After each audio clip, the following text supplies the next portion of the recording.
नमस्कार बंधुरा आज आमी दारुण स्वादेर एक पिठे बानिये देखाबो जेटा खेते असाधारण और बानानोও खूब सोजा मात्र 3टी उपकरण दिए बानिये नेওয়া যায়। आपनादेर काछे अनुरोध रइलो आमार पुरो भिडियोटी देखार जन्य। ताहले चलुन शुरू करी आमार पिठेर रेसिपिटी। पिठेटा बानाबार जन्य ग्यासेर उपरे एक पैन बसिए दिएछि। पैने आमी 1 काप जल दिए दिलाम। एई मापटा एकदम सठिक राखते होबे एई पिठेटा बानानोर जन्य। जलेर मध्य अल्प एकटु नुन दिए दिलाम और दिए देव 1 चा चामच घी। घी और नुनटा जलेर संगे खूब भालोभाबे प्रथमे मिशिए निते होबे। देखुन घी और नुनटा आमी जलेर संगे खूब भालोभाबे मिशिए निएछि। खूब भालोभाबे मेल्ट हये गेले एबारे जलटा जेई फुटते शुरू करबे तखनी जे कापटा मेपे आमी जल निয়েছিলাম সেই কাপটা মেপেই 1 কাপ চালের গুঁড়ি দিয়ে দিলাম। আমি এটা বাজারের কেনা চালের গুঁড়ি দিলাম, আতপ চালের গুঁড়ি। চালের গুঁড়িটা দিয়ে গ্যাসের ফ্লেমটাকে লো করে দিয়ে একটু এটাকে নাড়াচাড়া করে একটা মন্ড তৈরি করে নিতে হবে, সফট ডো তৈরি করে নিতে হবে। দেখুন গ্যাসটাকে লো করে দিয়ে আমি এটার একটা সফট ডো তৈরি করে নিচ্ছি। খুব শুকনো করা যাবে না, একটু মানে নরম থাকতে থাকতে এটাকে নামিয়ে নিতে হবে। আমার ডোটা একদম রেডি হয়ে গেছে, পারফেক্ট ঠিক এইরকমভাবেই বানিয়ে নিতে হবে ডোটা, চালের গুঁড়ির ডোটা। এবারে এটাকে আমি নামিয়ে নেব। নামিয়ে একটা থালায় প্রথমে প্লেটে ঢেলে নেব, নিয়ে একটু ঠান্ডা করে নেব। দেখুন প্লেটে আমি ঢেলে নিয়েছি। খুব বেশি ঠান্ডা করব না, হালকা গরম মানে হাতটা শোয়া যায় মানে দেওয়া যায় সেই রকম একটা গরম থাকতে থাকতে এই ডোটাকে মেখে নিয়েছি। খুব ভালোভাবে মেখে নিতে হবে, এরকম একটা সফটভাবে মেখে নিতে হবে। যেমন আটা বা লুচি করতে গেলে আমরা যেমন আটা মাখি তেমন মেখে নিতে হবে। মেখে নিয়ে হাতে অল্প অল্প করে ঠিক নিয়ে এরকম চুষি পিঠার মতো না, চুষি পিঠার থেকে একটু মোটা সাইজের আর একটু বড় সাইজের ঠিক এইরকমভাবে একটু গড়ে নিতে হবে পিঠেগুলো। দেখুন ঠিক আমি যেভাবে নিচ্ছি অল্প ছোট্ট ছোট্ট করে একটু করে নিচ্ছি, নিয়ে এরকম প্রথমে গোল পাকিয়ে নিচ্ছি।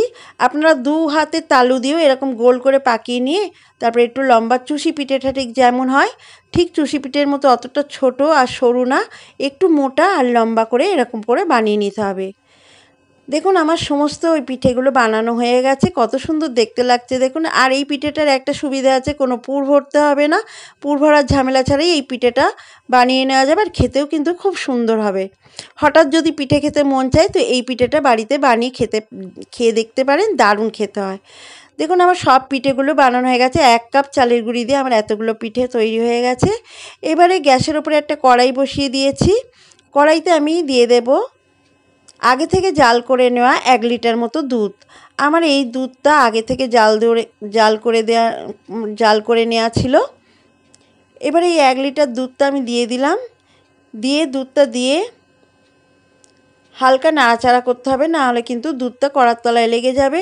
তাই খুন্তি দিয়ে হালকাভাবে দুধটা অনবরত নাড়াচাড়া করব। দুধটা যখন হালকা একটু ফুটে উঠবে তখন এর মধ্যে দিয়ে দেব আমি 3টে এলাচের মুখ একটু ফাটিয়ে দিয়ে দেব। এই এলাচটা দিলে পিঠের রেসিপির গন্ধটা একদম পিঠে পিঠে আসে আর খেতেও সুন্দর হয়। এলাচটা দিয়ে খুব ভালোভাবে মিশিয়ে নাড়াচাড়া করে নেব।